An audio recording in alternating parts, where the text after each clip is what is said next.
Hey everyone, how's it going? I'm Leon with No More Lines. If you're new to the channel, be sure to subscribe, leave a like and a comment, and watch the video to the very end. So in this video, I want to share with you all an arcade stick that I just created yesterday. So what's unique about it is that it's a all 30mm action button hitbox or stickless controller. For those who are unfamiliar, hitbox or stickless controllers are where the 4 action buttons are controlled with buttons versus a lever or a stick itself. Typically in hitbox type controllers, the up button, this button here, is the only 30mm button. But what I've done is that I found a template and I've created a controller from a treasure box where all of the 12 action buttons are 30mm buttons. So for those unfamiliar, this is going to be the left button, this is the right button, this is down, this is up. These are the 4 punch buttons and the 4 kick buttons.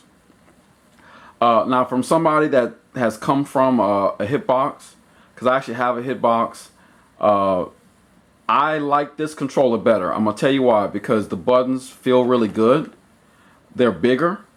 And I guess how I have this set up, and it's actually a mistake I made. These 4 buttons here, the first 4 action buttons, are really close to each other, unfortunately. And for some reason that actually made it work out better somehow. I don't know why, but when I play this controller, it's really easy to play on it. The controller itself, it feels really good. The box does. It's just a $35 treasure box from Amazon. It's already painted already. It's black. The bottom of it is felt. So you see the bottom of it is felt here. It feels really good. And I'm going to show you what other buttons I've added to it. So these are the L3 and R3 buttons here.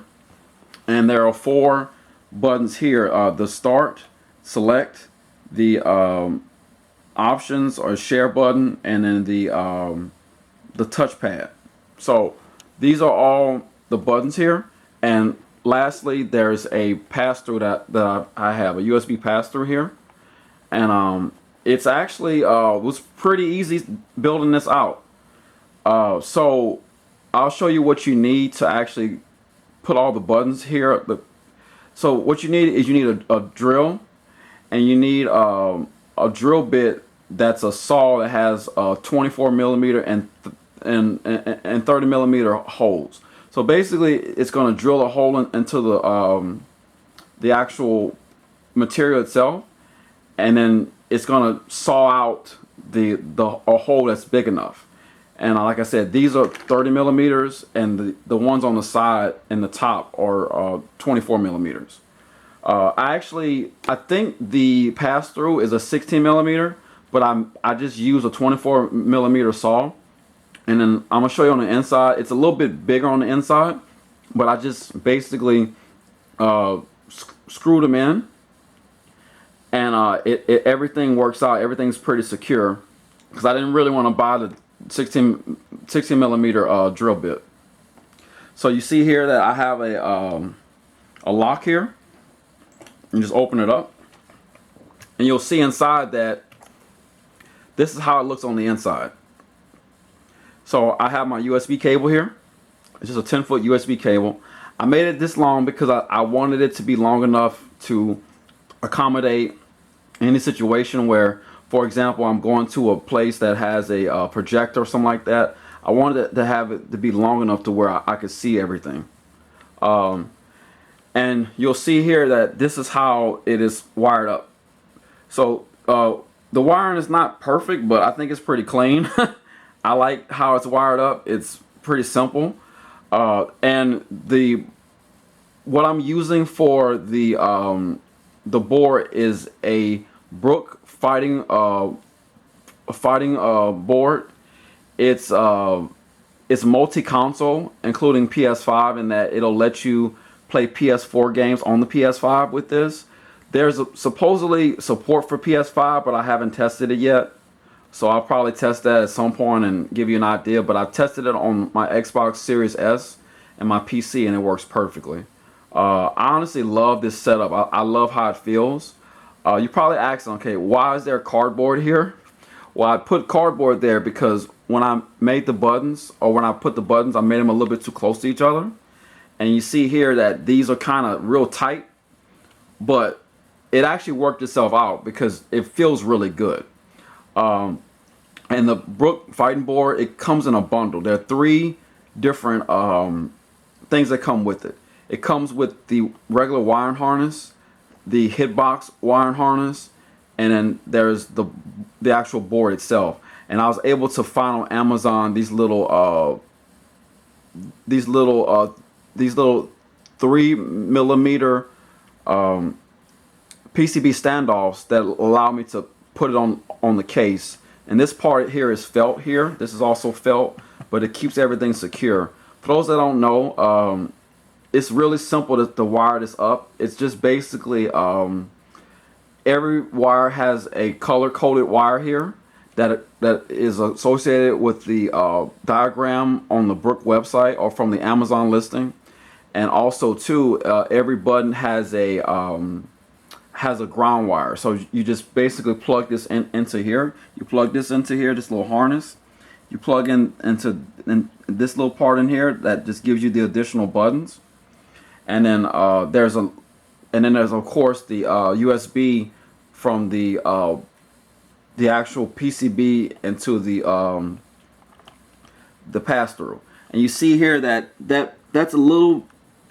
It's supposed to be a 16 millimeter, but honestly, I think that 24 millimeter actually kind of worked itself out somehow.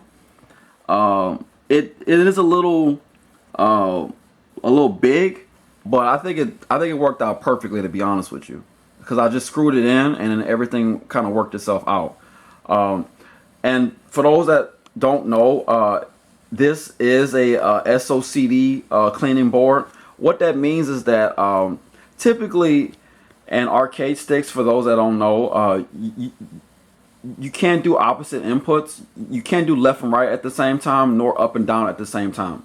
What SOCD does is that when you press left and right at the same time, neutral comes out. So you stop moving when you press left and right at the same time.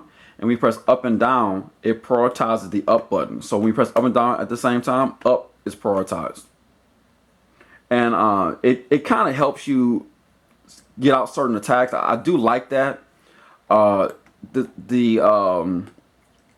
SOCD is good if you're backdashing, because unfortunately in Tekken, if you're backdashing a lot, you're technically moving, so there's a chance of getting hit. But using the SOCD allows you to just stop and be neutral. And believe it or not, if you press all three of these buttons, you'll actually be neutral and down. So it's kind of a way to use the controller. I'm gonna say to your advantage, but I feel like it does help with these types of controllers, since the inputs are so literal in that there's potential for input error, but I feel like there's much less with these types of controllers. So I'll give you my experience using this. I've used it for about a day. I really like how it feels. It makes doing electric type inputs a lot easier, and in my opinion, it's because the buttons are bigger.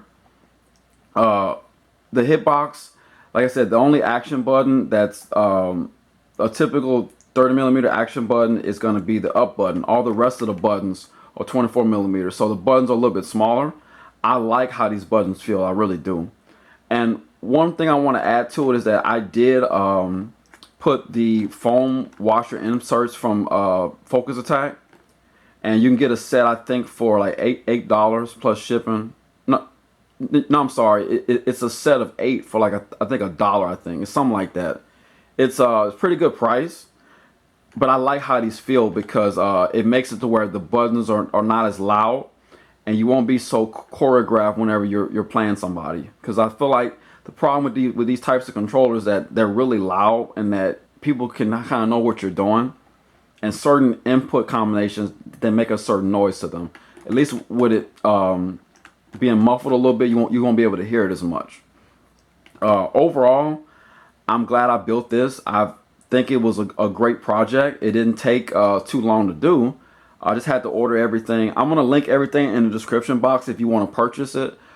Just a disclaimer, I am an Amazon affiliate, so the links I will be purchasing, some of them will have affiliate links, and I couldn't potentially get affiliate credit for it. If you want to support the channel, you can definitely click on the links. The other links, the Focus Attack links, I'm gonna put those up too. I'm not getting paid for those, but I want to support Focus Attack, and I want to make sure that we can get them out there as far as some of these parts. I don't know if y'all can see, but there are some imperfections in the stick. You see that little part between this button here? There is a little bit of imperfection there. I made it to where the buttons were a little bit too close to each other, and you can kind of see some of the imperfections, but of course you're going to see it in the light. I don't really care. Long as the controller works, as long as everything works fine, I don't really care about the little imperfections. I feel like that's just a learning curve, just my first time doing this. But ultimately, I like this controller. I'm glad I made it. I actually prefer this more than I do the 24 millimeter buttons. I like these a lot better. And I'm gonna show you something that's really funny that I did. I'm so hard on myself some days whenever I make these types of things, but I actually kind of did something that kind of helped me. So I'm gonna show you something. So whenever I put my my actual cable inside of the case and I close it, this opens up automatically.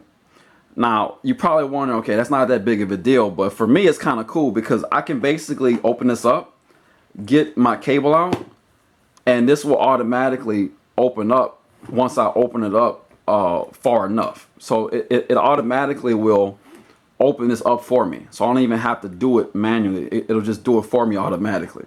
I found that pretty awesome. So it looks like a lot of these little small little things that I've done wrong on the cable, on the case, it actually kind of worked itself out. And I think how the buttons are set up, I think that they worked out perfectly with the wiring and everything. I think how I have all the buttons set up and how they're wired is pretty simple. It actually turned on the first time I set it up, and although they are a little close, I think it's perfect. I think that this came out perfectly. The only thing I'm gonna do to it is that I'm gonna add in, because these buttons, they're not the they're the push-in buttons. They aren't the screw buttons. And unfortunately, since this piece here is a little thick, these buttons are not staying. Actually, these are fine. Like, these were kind of hard to get in there because they were so tight. But these are not staying right now. So I'm gonna try to just get the screw buttons, the 24 millimeter screw buttons, so I can just change those out, and then that way these buttons will stay. And that way I'll have it perfect then. And the only thing I want to add to it is that there's a little piece here that lets you connect a D-pad controller. It's just it's gonna be a little 4-button wiring harness. I went on AliExpress and I found that I couldn't find one in the US, not right now, but when it comes in, should be in, I think, in about a week or two. I'll be able to hook that up, and then I'll just put it right here at the top. But that way I'll be able to actually have a D-pad selector as well. But like I said, overall, I like this controller. I like how I built it. It's all from a treasure box on Amazon that was really good. It's a $30 box. It's sturdy. It feels good. It feels good in my lap. I don't really have any complaints. I'm really happy with how this turned out. Now, could it have been better? Yes. What I probably will do, I'll work with a metal shop, and I'll probably get an actual metal sheet, and I'll have the holes in that. And then next time when I want to do one of these, I'll have a metal sheet, because the problem is that I printed out the actual template for the buttons. There's a guy that had it online. I'm gonna link that as well. But the paper, it was kind of moving around a little bit, and I had to kind of make little small adjustments to it. That's why these buttons are kind of close to each other. but ideally they would be a little bit further apart. But like I said, I think it came out perfect. I don't have any problems accessing any of the buttons. In fact, I almost think them being a little bit closer to each other is a good thing, to be honest with you. So yeah, let me know what you think in the comment section. You have a blessed day, and you take care.